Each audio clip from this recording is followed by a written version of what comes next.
네, 오늘 하나님께서 우리에게 주시는 말씀은 요한일서 2장 27절에서 29절까지 말씀입니다. 요한일서 2장 27절에서 29절까지의 말씀입니다.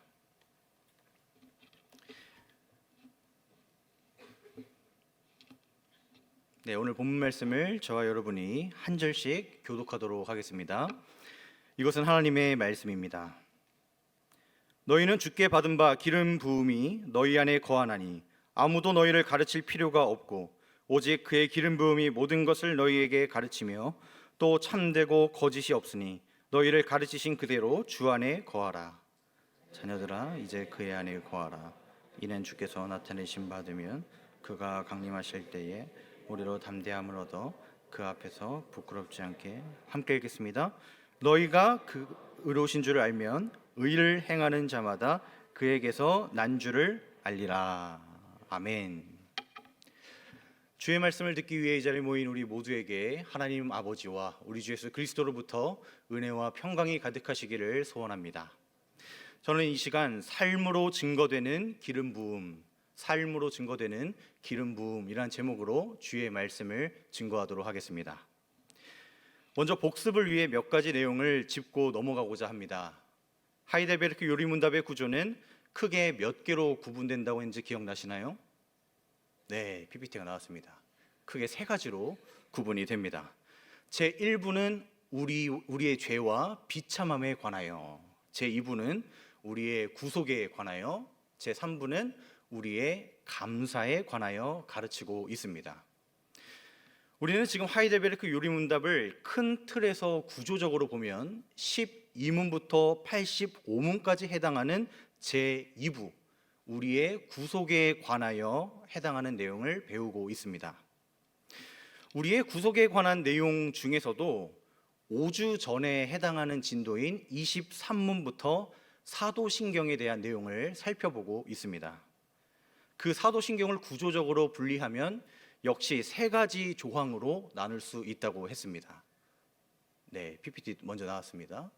네, 세 가지 조항인데요. 첫 번째는 성부 하나님과 우리의 창조, 성자 하나님과 우리의 구속, 성령 하나님과 우리의 성화. 간단하게 말하면 삼위일체 하나님에 대한 신앙 고백이 바로 신앙 고백이다, 사도신경이다라는 겁니다. 우리는 성부 하나님과 그분의 창조 사역에 대해 살펴보았고, 지난주부터 사도신경의 두 번째 조항인 성자 하나님과 우리의 구속 사역에 대해서 살펴보고 있습니다. 지난주 이 시간에 우리를 위해 주는 사람은 많을지 몰라도 우리의 죄를 대신해서 구원해 주실 분은 오직 우리 주 예수 그리스도밖에 없다라는 사실을 들었습니다. 오늘 12주차에 해당하는 내용은 성자 하나님, 예수님에 대한 내용 중에서도 그리스도라는 내용을 다루고 있습니다. 우리가 자주 예수 그리스도라고 말을 하는데, 예수는 무엇이고 그리스도는 무엇인지 그 의미를 잘 모르고 예수 그리스도가 그저 예수님의 풀 네임이라고 여기는 경우가 간혹 있습니다. 우리는 이미 예수라는 이름의 뜻이 무엇인지 들어서 잘 알고 있습니다.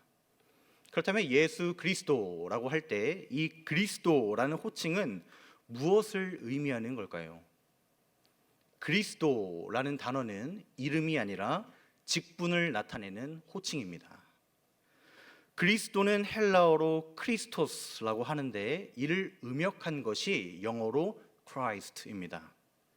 또는 그리스도를 머사야라고도 하는데 이는 히브리어 마시아흐라를 음역한 것이기도 합니다.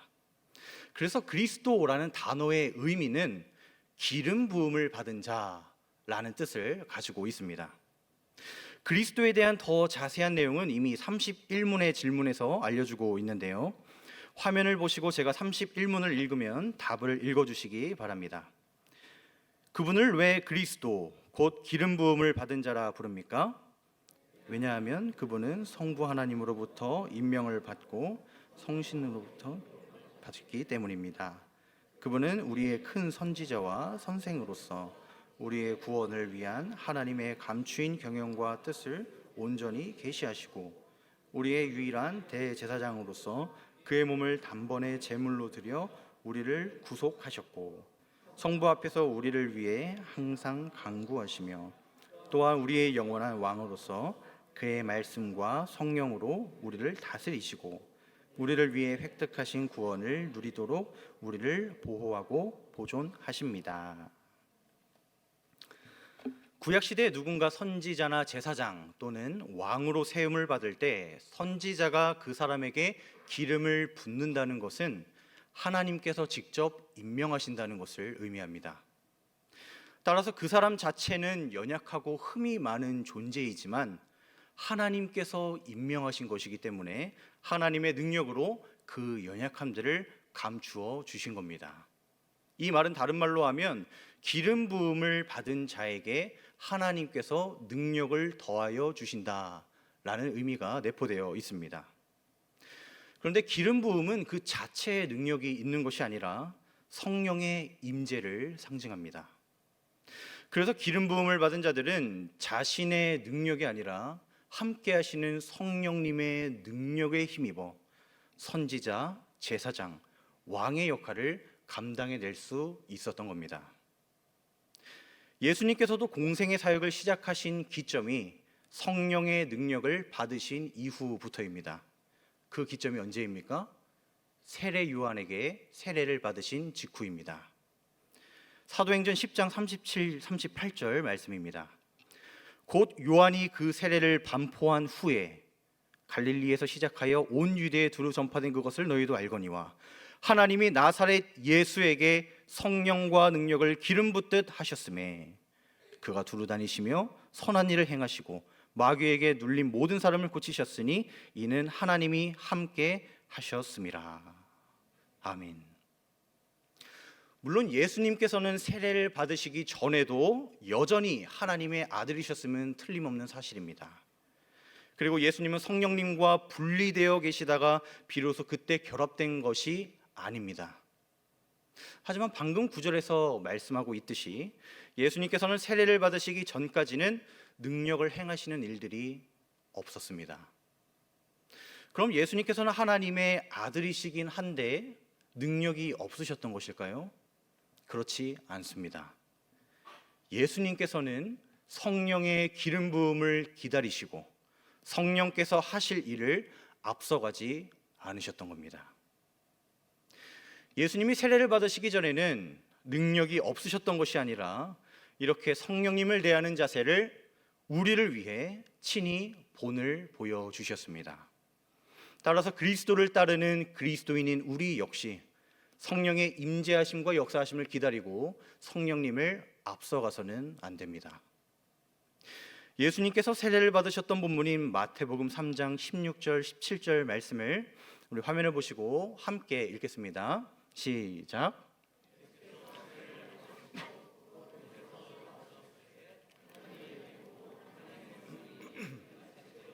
자기 위에 임하심을 보시더니 하늘로부터 소리가 있어 말씀하시되 이는 내 사랑하는 아들이요 내 기뻐하는 자라 하시니라.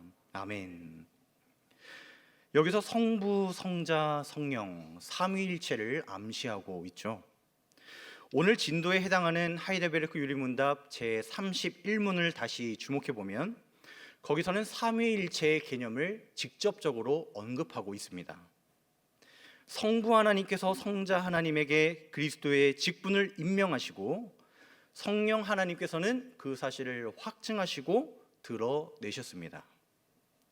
예수님은 이렇게 성부로부터 그리스도직을 수여받으시고 성령으로 기름 부음 받으셔서 참된 선지자로서 하나님 나라를 전파하시고 가르치셨습니다. 또한 참된 제사장으로서 자기 백성의 죄를 위해 간구하시며 그들을 구원해 주셨습니다. 또한 참된 왕으로서 지금 이 순간에도 당신의 백성을 보존하시고 통치하고 계십니다. 그런데 만약 선지자로부터 기름 부음을 받지 않거나 자기 머리 위에 스스로 셀프로 이 기름을 붓는다면, 스스로 메시아라고 자처한다면 아무런 효력도 발생하지 않겠죠. 구약 시대에 스스로를 그리스도로 자처하는 자는 사형에 처했습니다. 이는 대표적으로 예수님을 떠올릴 수 있겠습니다. 예수님께서 십자가에 못 박혀 죽으셔야만 했던 세상에서의 죄목이 무엇이었습니까? 신성모독이었습니다. 마태복음 26장 63절 이하의 말씀을 읽어드리겠습니다. 예수께서 침묵하시거늘 대제사장이 이르되 내가 너로 살아계신 하나님께 맹세하게 하노니 네가 하나님의 아들 그리스도인지 우리에게 말하라. 예수께서 이르시되 네가 말하였느니라. 이에 대제사장이 자기 옷을 찢으며 이르되 그가 신성모독하는 말을 하였으니 어찌 더 증인을 요구하리요? 그는 사형에 해당하니라 하고. 당시 유대 문화가 그러했지만 과연 실제로 예수님께서 거짓말로 자신을 하나님의 아들이라 사칭하고 다녔던 것일까요? 그렇지 않죠. 31문의 답에서도 말씀하고 있듯이, 아니 성경 전체는 예수님은 하나님의 아들이시오, 하나님 아버지로부터 그리스도의 직분을 공적으로 임명받았다는 사실을 증거하고 있습니다. 그리고 우리가 기억해야 할 사실은 오직 우리 주 예수 그리스도만이 선지자, 제사장, 왕의 직분을 완전하게 감당하신 유일하신 분이라는 사실입니다. 위대한 성경의 인물이라 할지라도 이 땅에서는 한계가 있습니다. 홈리와 비느하스는 하나님께서 임명하신 제사장의 권위로 하나님께 바쳐진 예물들을 도둑질했습니다. 다윗은 하나님께 임명받은 왕의 권위로 자신의 충신을 죽이며 그의 아내를 범했던 한계점들이 있습니다. 오직 우리 주 예수 그리스도만이 이 땅에서 유일하게 흠도 점도 없으신 완전한 메시아 그리스도이십니다. 또한 오직 예수님만이 선지자와 제사장과 왕의 직분을 동시에 모두 온전하게 감당하셨던 유일한 분이십니다. 진정한 왕이신 그분께서 우리를 지금 이 순간에도 보호하시고 다스리고 계십니다. 이 섭리신앙을 통해 위로를 얻으시고 완전하신 주님만 바라보는 저와 성도님들 되시기를 소원합니다. 이제 32문을 살펴보겠습니다. 제가 32문을 읽으면 답을 읽어주시기 바랍니다. 그런데 당신은 왜 그리스도인이라 불립니까? 믿음으로 그리스도의 지체가 되어 그의 기름 부음에 참여하기 때문입니다. 나는 선지자로서 그의 이름의 증인이 되며 제사장으로서 나 자신을 감사의 산 제물로 그에게 드리고 또한 왕으로서 이 세상에 사는 동안에 자유롭고 선한 양심으로 마귀에 대하여 싸우고 이후로는 영원히 그와 함께 모든 피조물을 다스릴 것입니다. 하이델베르크 요리문답의 저자는 31문에서 예수님의 정체성과 그 직분의 역할에 대해 소개했습니다. 예수님은 그리스도라는 직분을 하나님 아버지로부터 임명받으셨고 성령으로 기름 부음 받으셔서 선지자, 제사장, 왕의 직분을 감당할 수 있었다. 이것이 31문의 내용이었죠. 32문의 그 질문의 시작은 어떻게 시작합니까?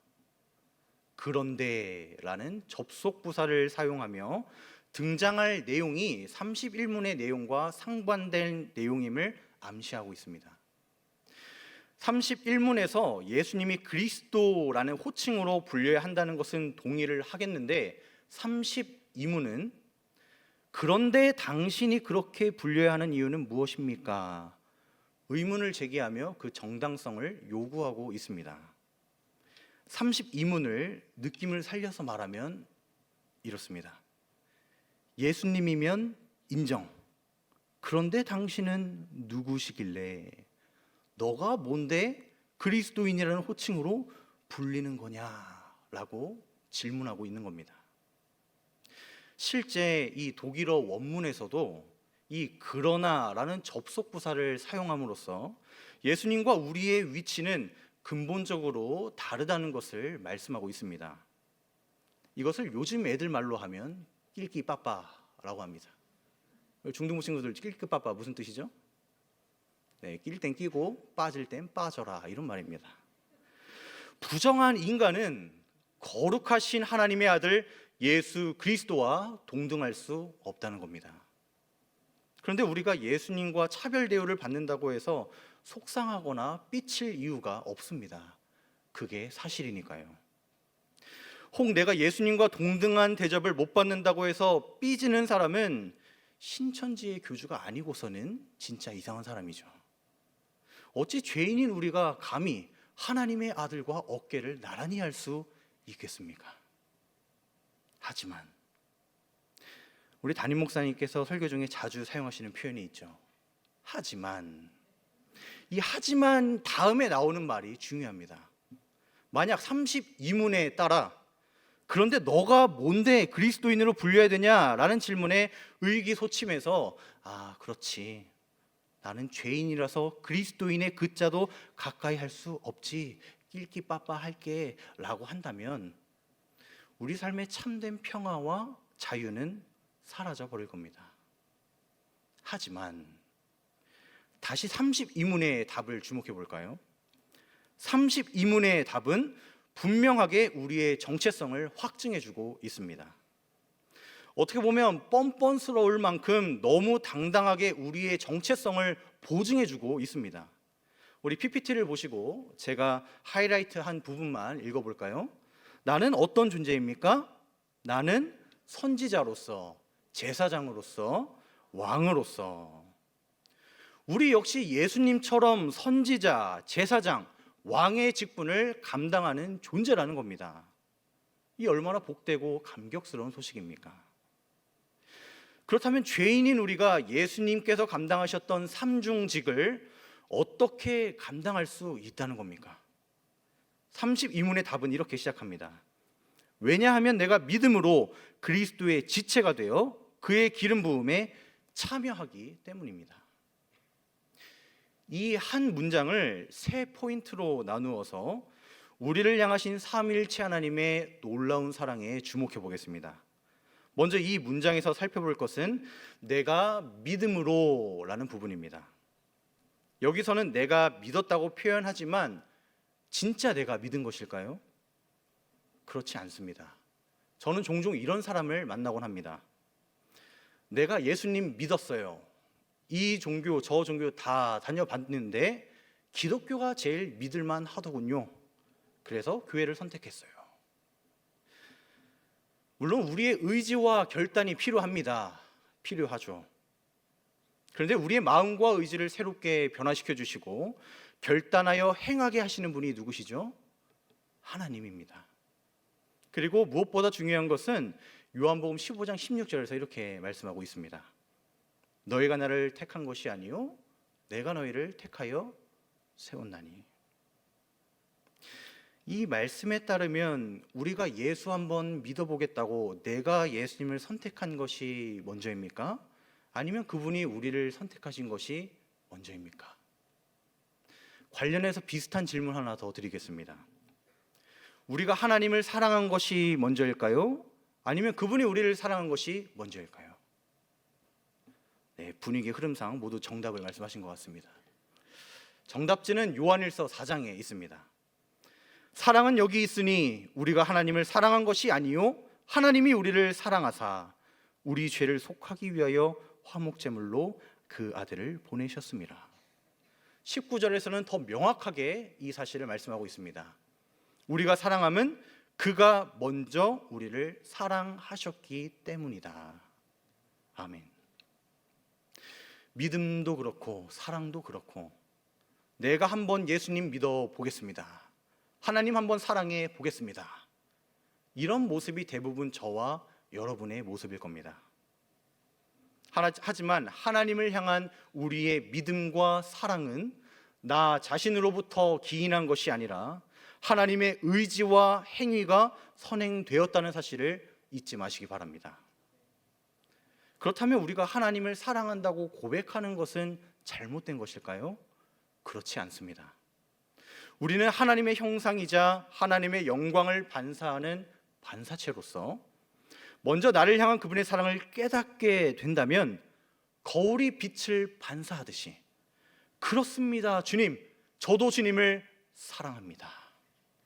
주께서 주신 사랑을 다시 주님께 반사하며 그것을 전인격적으로 인정하고 고백하는 것입니다.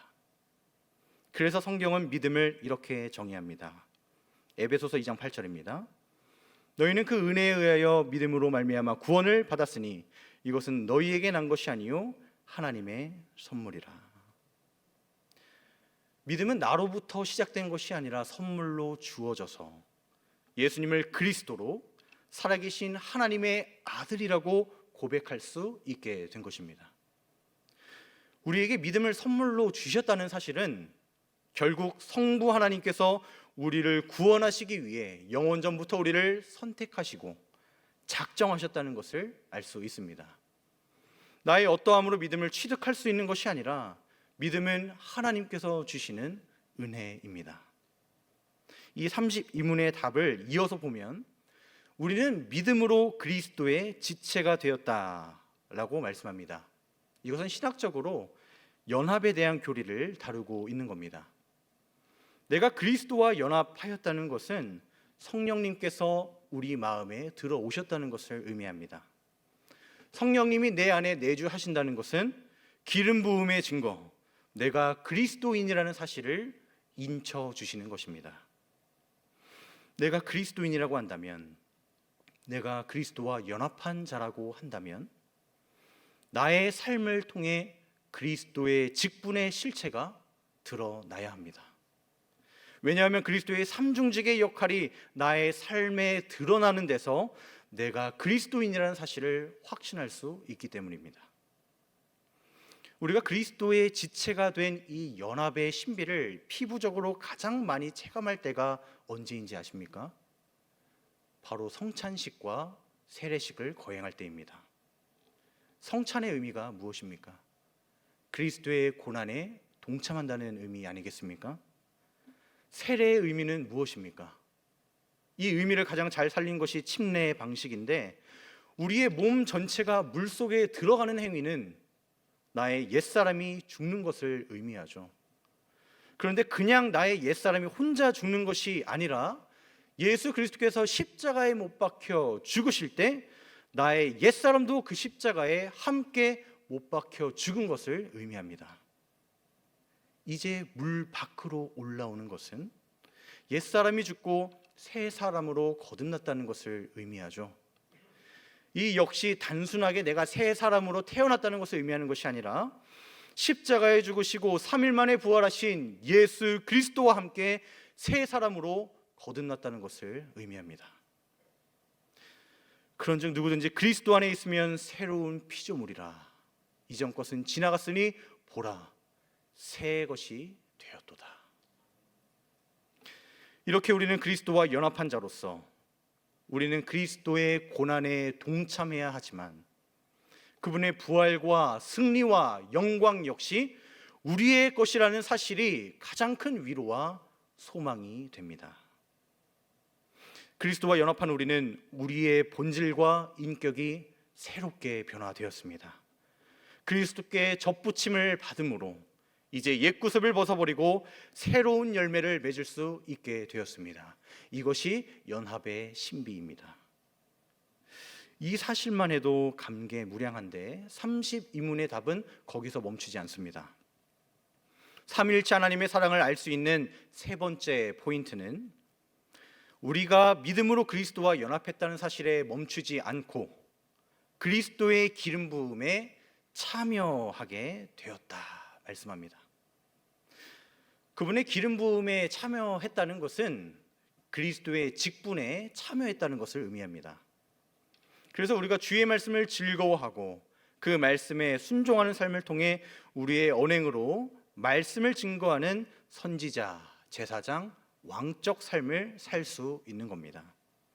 우리는 이 세상에서 영적 선지자로서 말뿐이 아닌 말과 행실을 통해 하나님을 바르게 증거해야 합니다. 우리는 이 세상에서 영적 제사장으로서 하나님께 우리의 삶을 온전히 헌신하는 제사장적 삶을 살아야 합니다. 또한 우리는 이 세상에서 영적인 왕으로서 이 세상을 말씀과 성령으로 다스리며 끊임없이 죄와 싸우는 모습이 우리의 삶을 통해 드러나야 한다는 것입니다. 나는 연약한 투성이지만 그런 나를 그리스도의 지체가 되었다는 사실을 확신하게 해주시고, 이렇게 그리스도의 삼중직의 역할을 감당할 수 있도록 우리에게 능력을 주시는 분이 누구십니까? 성령 하나님이십니다. 우리 다시 32문의 답을 하이라이트 한 부분만 다시 한번 함께 읽어보겠습니다. 시작. 왜냐하면 내가 믿음으로 그리스도의 지체가 되어 그의 기름 부음에 참여하기 때문입니다. 우리가 하나님의 말씀을 믿을 수 있는 믿음도 은혜요, 죄악으로 가득 찬 우리가 예수 그리스도의 지체가 된 것도 은혜요, 그의 기름 부음 곧 그리스도라는 직분에 참여하게 된 것도 모두 주님의 은혜입니다. 나의 어떠함을 내세우거나 내가 더 잘나서 된 것이 하나도 없는 모든 것이 주님의 은혜입니다. 주 안에서 사랑하는 성도 여러분, 우리가 제사장의 역할을 충분히 감당할 수 있어서 만인 제사장으로 부름을 받은 것이 아닙니다. 우리가 본래 거룩한 자이기 때문에 거룩하다고 여김을 받은 것이 아닙니다. 우리 자신은 연약하고 끝없이 부정하나 참 대제사장이시고 완전히 거룩하신 예수 그리스도께서 우리 안에 거하시니, 우리 안에 거하시는 그분으로 말미암아 우리도 제사장이다, 거룩하다 여김을 받는 것입니다. 이제 들은 말씀을 정리하겠습니다. 구약시대는 누군가 직분자로 임명받았다는 사실을 객관적으로 인치기 위해 많은 사람이 보는 앞에서 기름 부음을 받았습니다. 그런데 신약시대는 손으로 만져지는 기름이 아니라 성령으로 기름 부음을 받습니다. 그렇다면 구약시대에 기름 부음 받을 때 많은 사람이 증인으로 목격하여 그 사람이 직분자로 임명받았다는 사실이 입증이 되는데, 신약시대의 각 그리스도인들은 성령으로 기름 부음 받았다는 사실이 어떻게 입증되는 것입니까? 게다가 그리스도인이라면 어느 한 가지 직분만이 아니라 예수 그리스도의 삼중직이 모두 드러나야 하는데 말입니다. 우리가 성령으로 기름 부음 받은 그리스도인이라는 사실을 입증하기 위해서는 선지자, 제사장, 왕, 이 그리스도의 삼중직의 실체가 우리 삶에 드러나야 합니다. 그렇게 살아가야만 그 사람의 삶을 보고, 아, 저 사람이야말로 하나님께서 임명하셔서 성령의 기름 부음을 받은 진정한 그리스도인이구나 라는 사실을 모두가 알 수 있는 겁니다. 그런데 만약 자신이 구원받은 자로 자칭 그리스도인이라고 자처하면서 하나님께 자신을 헌신할 마음도 없고 또 말씀을 지키려고 하는 의지조차 없는 사람은 성령의 기름 부음을 받은 자라 할 수 없습니다. 제가 하는 말이 아니라 신구약이 이 사실을 증거하고 있습니다. 수많은 본문에서 말씀하고 있지만 큰 틀에서 말씀드리자면, 구약에서 스스로를 선지자라고 자처했던 거짓 선지자들, 요한계시록 소아시아의 교회들 안에서도 자칭 사도로, 자칭 유대인으로 자처했던 자들이 등장합니다. 이렇게 성경에 등장하는 수많은 거짓 신자들은 너무나 당당하게 자신을 하나님께서 직접 임명하셔야만 가능했던 선지자, 사도의 직분자로 자처하는데, 하물며 오늘날 나는 모태신앙이기 때문에, 교회를 다니고 있기 때문에, 인생을 어떻게 살아도 나는 크리스찬이다 라고 말한다고 해서 과연 다 진짜 크리스찬이겠습니까? 최근에 대중가요에서 이러한 내용을 담은 곡이 발매되어 큰 파장을 일으켰죠. 그 가사의 내용은 대충 이렇습니다. 여러 여자들과의 성관계와 돈은 나를 기분 좋게 만든다. 바리새인처럼 그런 나를 판단하지 마라. 그래도 난 일요일 아침마다 교회를 가기 때문에 난 여전히 크리스찬이다. 이 노래에 대한 판단은 여러분의 몫입니다.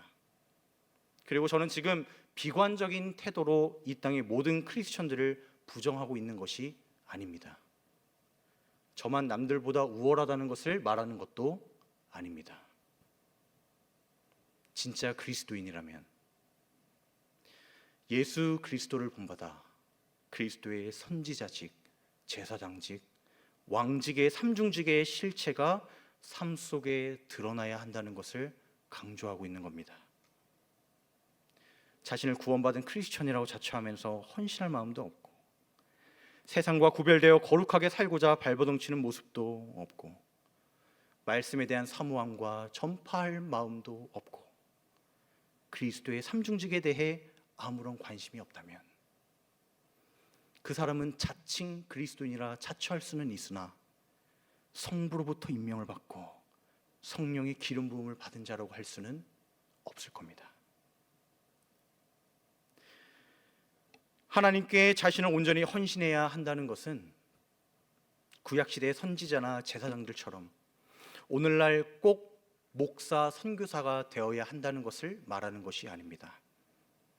우리 모두는 하나님 앞에서 직분에 상관없이 그리스도인으로 부르심을 받은 거룩한 자들입니다. 우리가 그리스도인이라면 우리의 삶 가운데 그리스도의 삼중직의 실체가 드러나야 된다고 했는데, 그 모습이 구체적으로 어떻게 실현되어야 한다고 했습니까? 먼저 영적 선지자로서 하나님의 말씀을 듣고 선포해야 합니다. 영적 제사장으로서 나 자신을 기쁨과 감사의 산제물로 주님께 온전히 바쳐야 합니다. 그리고 영적 왕으로서 말씀과 성령으로 세상을 다스리고 자유롭고 선한 양심으로 죄와 마귀에 대항하여 싸워야 합니다. 현재 나의 삶에 그리스도의 삼중직의 모습이 드러나고 있는지, 아니면 말은 그리스도인이라 자처하지만 말씀에 관심이 없고 나 자신을 온전히 주께 바치지도 않으며 죄에 대해 관대한 모습만 존재하고 있지 않은지 우리의 자신을 점검해 봐야 합니다. 우리는 언제나 성령으로 충만하여 그리스도의 삼중직에 충실한 삶을 살아야 합니다. 왜냐하면 우리는 이를 위해 그리스도인이라는 직분자로 부르심을 받았기 때문입니다. 하나님 나라가 전파되며 확장되어가는 이 하나님의 뜻이 하늘에서 이루어진 것 같이 이 땅에서도 이루어지도록 성부, 성자, 성령 삼위 하나님께 자신을 온전히 내어드리는 저와 여러분들 되시기를 거룩하신 주님의 이름으로 축복합니다. 아멘.